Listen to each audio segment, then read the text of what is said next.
ప్రస్తావించారు. ఆ విషయం మనకు కూడా తెలిసిందే. ఆ పెంటగన్లో తప్పేం చెప్పలేదు వాళ్ళు. మనకు చైనా యొక్క ఆలోచన ధోరణి ఏంటో మనకు తెలుసు. కోర్ ఇంట్రెస్ట్ అనేది చాలా డేంజరస్ పదం. అది తైవాన్ ని అరుణాచల్ ని ఈక్వేట్ చేస్తూ ఈ పదాన్ని వాడారు. Taiwan core interest. ఈ రోజు తైవాన్ ని తీసుకున్న తర్వాత నెక్స్ట్ అరుణాచల్ మీద పడబోతున్నారు వాళ్ళు. దానికి చైనానే సంకేతాలు ఇస్తుంది. రీసెంట్ గా ఒక అరుణాచల్ లో పుట్టినటువంటి ఒక మహిళ, ఆవిడ లండన్ నుంచి జపాన్ వెళ్తూ షాంఘైలో ఆగితే కనుక ఆవిడని కొన్ని గంటలు సతాయించారు. ఆల్మోస్ట్ 12-15 గంటలు ఆవిడని బాగా సతాయించి పంపించారు. అలాగే ఇంకొక అతను కూడా మనకు ఇక్కడి నుంచి అరుణాచల్ నుంచి వెళ్ళే ఇంకొక వ్యక్తిని కూడా తర్వాత డీటైన్ చేశారు, బాగా సతాయించారు. ఈ ఇండియన్ పాస్పోర్ట్ ని మేము యాక్సెప్ట్ చేయము, మీరు కనుక అక్కడ అరుణాచల్లో పుడితే మీకు చైనీస్ పాస్పోర్ట్ ఉండాలి, మీరు కావాలంటే ఇప్పుడిప్పుడే మీకు చైనీస్ పాస్పోర్ట్ చేసి ఇస్తాము, ఇండియన్ పాస్పోర్ట్ మేము యాక్సెప్ట్ చేయమని చెప్పి వాళ్ళు సతాయిస్తారు. గతంలో మన అథ్లెట్స్ వూషు అని చెప్పి ఒక గేమ్ ఉంది. ఆ వూషు గేమ్స్ ఇంటర్నేషనల్ గేమ్స్ చైనాలో జరిగితే మన దేశం నుంచి కూడా మనం కొంతమందిని పంపించాలి. దాంట్లో 2 అరుణాచల్లో పుట్టినవాడు. వాళ్ళకు వీసాలు స్టేపుల్డ్ వీసా ఇచ్చారు, పేపర్లో వీసా ఇచ్చారు. అంటే మేము వీళ్ళు భారతీయులు కాదు అని చెప్పేసి వాళ్ళ ఇది అనమాట, వాళ్ళ స్టాండ్ ఇది.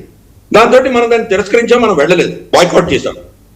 చాలా కాలంగా అరుణాచల్ ప్రదేశ్ సంబంధించి వాళ్ళు ఇటువంటి దుందుడుకుని చేస్తున్నారు. ఇన్ఫాక్ట్ ఆ అరుణాచల్ ప్రదేశ్ లో ఉన్నటువంటి కొండలు, పుట్టలు, నదులు, వాగులు, ఊర్లు, గ్రామాలు అన్ని చైనీస్ పేర్లు పెట్టున్నారు. చైనీస్ పేర్లు పెట్టేసి దాన్ని వాడేసుకుంటారు. దీన్ని సదర్న్ టిబెట్ కింద వాడు పరిగణిస్తారు. అసలు టిబెట్ నే వాడు కబ్జా చేసుకున్నారు. ఇంకా సదర్న్ టిబెట్ ఏంటి నాకు అర్థం కాదు. సో మనం మాత్రం చాలా స్పష్టంగా ఉన్నాము, ఎట్టి పరిస్థితుల్లో ఒక అహుణ కూడా ఇచ్చే పరిస్థితి లేదు. ఇది మా అభిన్న భాగం, మా దేశం యొక్క సార్వభౌమత ఇక్కడ ఉంటుంది, మీరు ఏం టచ్ చేయడానికి వీలేదు, మనం స్టాండ్ తీసుకున్నాము. అదే ఇప్పుడు ఈ పెంటగన్ రిపోర్ట్ కూడా వాళ్ళు చెప్పారు. చైనాకి ఎక్కడో కాలింది, వాళ్ళు అందుకని అర్జెంట్ గా వాళ్ళు రియాక్ట్ అయ్యి భారతదేశము చైనా ఇప్పుడిప్పుడే కొంత మేము మా బంధాలు మేము పెంచుకునే దిశగా కొంత ఇంప్రూవ్ అవుతున్నాయి, దీన్ని చెడగొట్టే దిశగా వీళ్ళు రిపోర్ట్ ఇచ్చారు వీళ్ళు అని చెప్పేసి వాళ్ళు స్టేట్మెంట్ ఇచ్చారు. కానీ ఇది తప్పు అని అనలేదు. సో వాళ్ళ స్టాండ్ చాలా క్లియర్ గా, అరుణాచల్ ప్రదేశ్ మా భూభాగం అని చాలా స్పష్టంగా చెప్తున్నారు. కానీ అమెరికా జోక్యం చేసుకోకూడదు. ఇది మాకు భారతదేశానికి మధ్యలో ఇష్యూయే, కానీ అమెరికా ఎవరు దీని గురించి కామెంట్ చేయడానికి. గిరిధర్ గారు 2 ప్రశ్నలు ఇక్కడ. ఏంటంటే 2 చెంబల వ్యాలీ బందిపోట్లు వైట్ కోట్ వేసుకొని వచ్చేసి మధ్యలో నలిగిపోతున్న వాడికి మేము సాయం చేస్తాం, మేము నీ పట్ల ఉన్నాం, మీకు ఏమైనా ఇబ్బంది ఉంటే మాకు చెప్పండి అని చెప్పినట్లేదు. అమెరికా చైనా మాట్లాడుకోవటం, వాడెవడో రిపోర్ట్ ఇవ్వటం ఏంటి, వీడు రెస్పాండ్ అవ్వటం ఏంటి? అసలు ఎఫెక్టెడ్ పార్టీ మనం, మన గురించి ఎవడికి వాడు స్టేక్ తీసుకోవటం, ఏ నోటికి వస్తే అది మాట్లాడటం ఎంతవరకు సమర్థనీయం? అండ్ మన స్టాండ్ ఏంటి? మన మినిస్ట్రీ ఆఫ్ ఎక్స్టర్నల్ అఫైర్స్ దీని మీద ఏం మాట్లాడింది, ఏం మాట్లాడాలనుకుంటుంది, ఏం మాట్లాడబోతోంది? రెండో ప్రశ్న ఏంటంటే, పండిట్ నెహ్రూ కాలం నుంచి ఉన్న ఈ అంశాన్ని 50 ఏళ్ల పాటు కాంగ్రెస్ పార్టీ ఎందుకు తొక్కిపెట్టింది? జవహర్లాల్ నెహ్రూ చాలా స్పెక్టాక్యులర్ గా ఫ్లాప్ అయ్యారు. మనకు చూస్తే అక్సాయ్ చిన్ విషయం కావచ్చు, అరుణాచల్ ప్రదేశ్ కావచ్చు, 1962 యుద్ధంలో వాళ్ళు ఆల్మోస్ట్ తేజ్పూర్ దాకా వచ్చేసారు. పిఎల్ఏ తేజ్పూర్ అంటే అస్సాంలో ఉంది. అయితే అప్పుడు నెహ్రూ గారు ఆల్ ఇండియా రేడియోలో బ్రాడ్కాస్ట్ చేస్తూ భగవంతుడే మిమ్మల్ని కాపాడాలి, మేము ఏం చేయలేమని చెప్పి చేతులెత్తేసాడు తేజ్పూర్ ప్రజలకి. అంటే అరుణాచల్ ఆయన తిరోధగా వదిలేశాడు ఆల్రెడీ. చైనా వాళ్లే స్వచ్ఛందంగా వెళ్ళిపోయి తవాంగ్ని కూడా వదిలేసి వెనక్కి వెళ్ళారు. వాళ్ళు వెళ్లకుండా ఉంటే కనుక మనం ఏం చేస్తుండేవాడు అంటారు. ఇప్పుడు అక్సాయ్ చిన్ ఎలా కబ్జా చేసుకున్నారో అలాగే తవాంగు, బాంబిల్లా ఈ ప్రాంతం అంతా వాళ్ళు కబ్జా చేసుకుని ఉంటే మనం ఏం చేస్తుండేవాడు కదా, మన చేతిలో ఏమి ఉండేది కదా. వాళ్ళు వెళ్ళిపోయారు కాబట్టి ఈ రోజు మనం సరే దాన్ని పటిష్టం చేసుకున్నాం, ఏం చేసాం మనం చేసుకున్నాం మనం. సో నెహ్రూ తప్పిదాలు అప్పుడు 62 నుంచి అసలు 1947 నుంచి ఆయన చాలా తప్పిదాలు చేశారు. ఇందాక మీరు చూస్తున్నటువంటి అరుణాచల్ ప్రదేశ్ మ్యాప్ లో మీరు చూసారంటే ఒక ఫింగర్ లాగా కింద బర్మాలోకి చొచ్చుకొని వచ్చేటువంటి ఒక చిన్న ఏరియా ఉంటుంది, దాని పేరు విజయనగరం పేరు పెట్టారు. ఎందుకంటే అక్కడ మన సైన్యానికి సంబంధించిన ఒక అధికారి ఆయన కాలిబాటను వెళ్ళి ఆ ప్రాంతం అంతా ఆయన అధీనంలో తీసుకోవడంతో ఇది మనం ఈరోజు భూభాగంలో ఉంది. లేకపోతే చైనా దాన్ని కబ్జా చేసుకుంది. ఆయన కుమారుడు విజయన్ ఉన్నాడు, అతని పేరులో దాన్ని విజయనగరం పేరు పెట్టారు. ఇది మన చరిత్రలో ఎవరు చెప్తున్నారు, మనకు ఎవరు చెప్పరు కదా. ఎందుకంటే ఇది మన అలాగే తవాంగ్ కూడా ఇంకొక ఆఫీసర్ పెట్టి ఆ తవాంగ్ ప్రాంతంలో పెట్టి భారత జెండా ఎగిరేశాడు. అది నెహ్రూకు నచ్చల, ఈ 2 విషయాలు నచ్చలేదు. నెహ్రూ పర్మిషన్ తీసుకోకుండా ఈ 2 కూడాను మన వాళ్ళు వెళ్ళి ఆక్యుపై చేసి భారత భూభాగం అని మనం డిక్లేర్ చేసాం, మన సైన్యం డిక్లేర్ చేసాం. కాబట్టి నెహ్రూ చైనా అంటే చాలా గొప్ప దేశము, కమ్యూనిస్ట్ దేశము, వాళ్ళకే మనం ఒత్తాసు పలకాలి, వాళ్ళ అధికారాలు ఉన్నాయి. మనకు ఆఫర్ అమెరికా మనకు యునైటెడ్ నేషన్స్ సెక్యూరిటీ కౌన్సిల్లో పర్మనెంట్ సీట్ మనకు వీటో ఇచ్చే పర్మనెంట్ సీట్ మనకు ఆఫర్ చేస్తే దాన్ని తీసుకెళ్లి చైనాకు చెప్పినట్టు హస్తగతం చేసినటువంటి నెహ్రూ చరిత్ర మనకు తెలుసు. కాబట్టి ఈ ప్రాంతం అంతా కూడా ఈశాన్య రాష్ట్రాల్లో నెహ్రూ చేసిన తప్పిదాల వల్లనే ఈ రోజు ఈ కష్టాల్లో మనం ఉన్నాం. ఇన్ఫాక్ట్ పార్టీషన్ అప్పుడే ఈస్ట్ పాకిస్తాన్ తయారైనప్పుడు చట్టగాంగ్ హెల్త్ ట్రాక్స్ మనం తీసుకోవచ్చు. ఈశాన్య రాష్ట్రాలకి సముద్రానికి మనకు యాక్సెస్ ఉండేది. అప్పుడే తప్పేం చేశాడు, స్ట్రాటజిక్ థింకింగ్ లేదు అప్పట్లో ఉన్నటువంటి నేతలకు.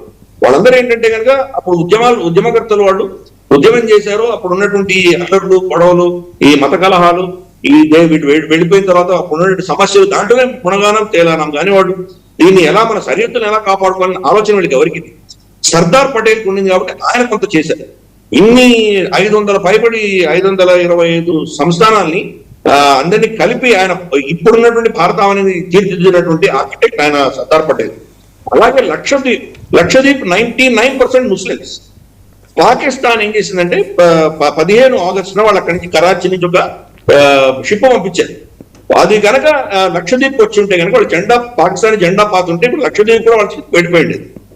పటేల్ గారికి అంత బిజీలో ఉండి కూడా ఆయన సడన్ గా గుర్తొచ్చి ఒక నేవీ ఆఫీసర్ చెప్తే వాళ్ళు అక్కడ వెళ్ళి భారత జెండా పెట్టేసరికి పాకిస్తాన్ షిప్ వచ్చి భారతీయ జెండా చూసి వాళ్ళు వెనక్కి వెళ్ళిపోయారు. సో ఆ సమస్య కూడా నెహ్రూ వదిలింటే కనుక ఇప్పుడు అక్కడ కూడా పక్కలో బలంగా పాకిస్తాన్ కూర్చొని ఉండేది మన దగ్గర. కాబట్టి ఎన్నో అంశాల్లో మనకు అప్పుడు ఉన్నటువంటి నేతృత్వానికి మన సరిహద్దులు కాపాడుకునేటువంటి ఆలోచనలు. ఇన్ఫాక్ట్ 1962లో మనం అక్షయ్ సింగ్ కోల్పోతే ఆయన పార్లమెంట్ ఏం చెప్పాడు విన్నాం కదా మనం. ఆయన గడ్డి కూడా మొలవద్దని నీకేంటి ప్రాబ్లం అన్నాడు ఆయన. గడ్డి కూడా మొలవకపోయినా కానీ ఇప్పుడు దానివల్ల స్ట్రాటజీగా చైనా ఏం చేస్తుంది, CPC China Pakistan economic corridor other నుంచి షింజియాంగ్ లో నుండి కష్గర్గా వెళ్ళి కష్గర్ నుంచి మళ్ళీ చైనాకి వెళ్ళాలంటే మన అక్షయ్ సింగ్ మీదుగానే వెళ్ళాలి.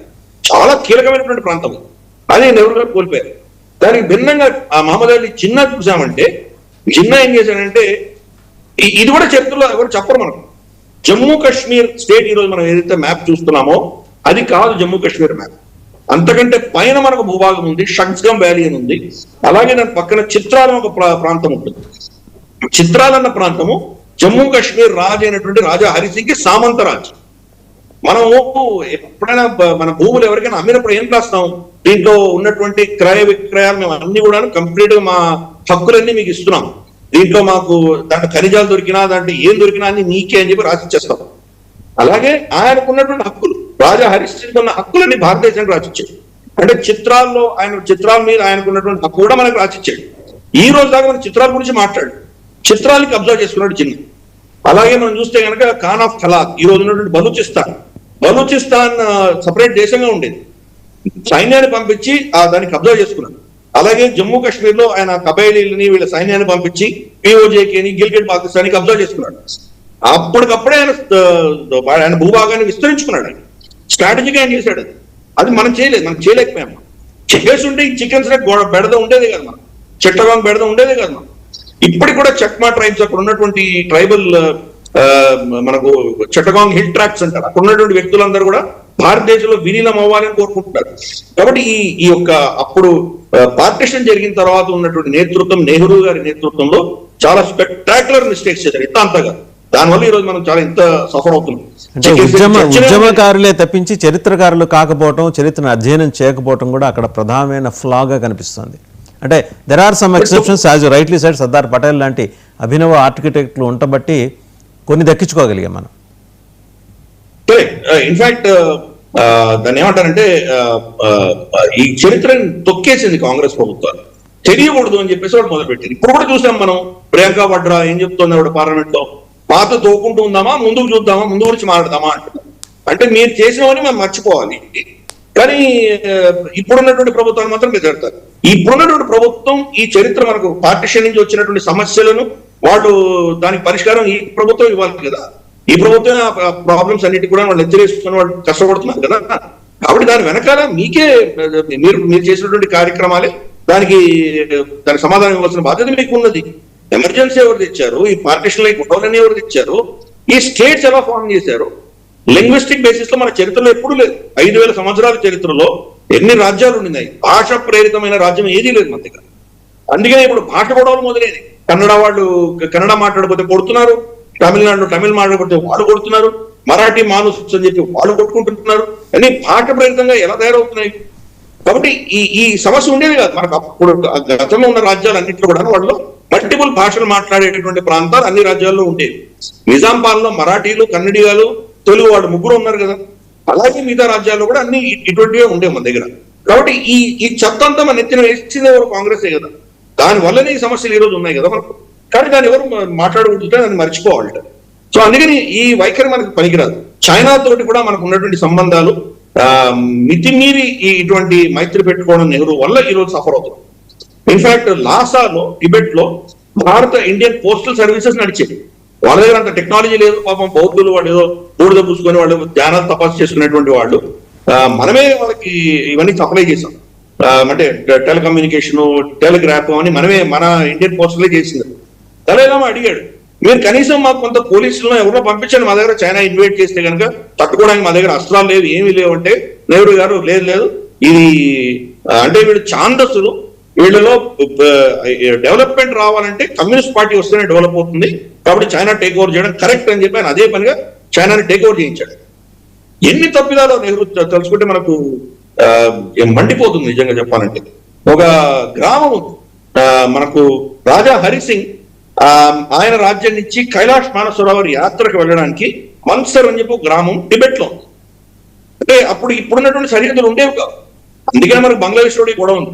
ఆ గ్రామము రాజా హరిసింగ్ అధీనంలో ఉంటుంది. అదే సరాయ్